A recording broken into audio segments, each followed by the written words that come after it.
نظام الملک، جن کا اصلی نام ابو علی حسن ابن طوسی تھا اور ان کا لقب نظام الملک تھا، ان کی پیدائش ایران کے شہر طوس میں ہوئی 1408 ہجری بمطابق 1018 عیسوی۔ آپ نے طوس میں ابتدائی تعلیم حاصل کی۔ اس کے بعد آپ کو نیشا پور تعلیم کے لیے بھیج دیا گیا۔ مشہور ریاضی دان اور شاعر عمر خیام باطنی فرقے کے بانی حسن صباح بھی اسی زمانے میں نظام الملک کے ہم جماعت تھے۔ اس کے بعد آپ غزنی چلے گئے، وہاں پر چند سال گزارنے کے بعد خراسان آ گئے۔ یہاں سے آپ بلخ پہنچے، جہاں ابو علی احمد بن شاہزان حاکم تھے۔ چغری بیگ جب نظام الملک سے ملے تو ان سے بہت متاثر ہوئے۔ انہوں نے محسوس کر لیا کہ یہ شخص بہت قابل اور ذہین ہے۔ 451 ہجری بمطابق 1059 عیسوی میں چغری بیگ کا انتقال ہو گیا۔ 4 سال بعد سلجوقی مملکت کے سربراہ تغرل بیگ کا بھی انتقال ہو گیا، لیکن نظام الملک نے اپنی قابلیت اور ذہانت کے ذریعے سے ان تمام تنازعات پر قابو پا لیا اور الپ ارسلان سربراہ تسلیم کر لیے گئے۔ الپ ارسلان نے اقتدار سنبھالنے کے بعد نظام الملک کو اپنا وزیر بنا لیا۔ جب الپ ارسلان کا انتقال ہو گیا تو نظام الملک نے اس کشمکش پر بڑی مہارت کے ساتھ قابو پا لیا اور ان کی کوششوں سے ملک شاہ برسر اقتدار آ گئے۔ نظام الملک طوسی نے ملک شاہ کی وزیر کی حیثیت سے تقریباً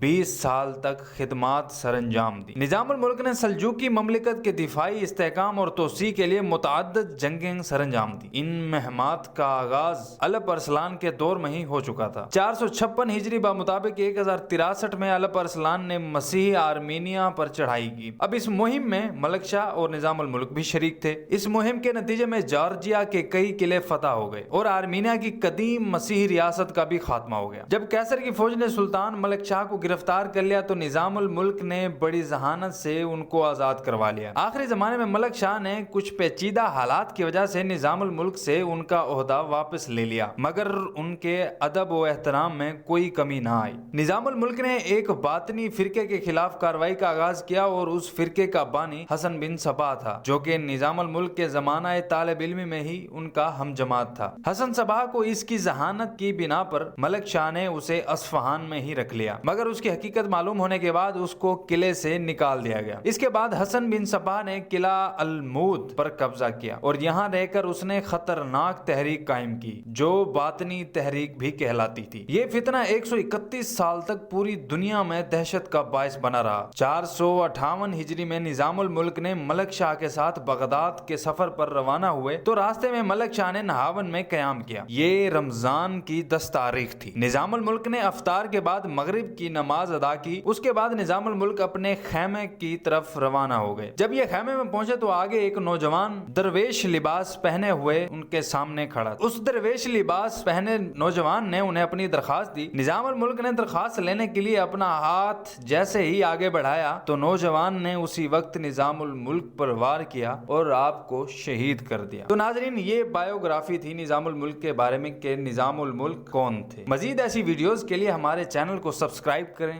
لائک کریں، شیئر کریں اور ہمارے ساتھ جڑے رہیں تاکہ آپ کو اس طرح کی بہت سی انفارمیشن ویڈیوز ملتی رہیں۔ Thanks for watching.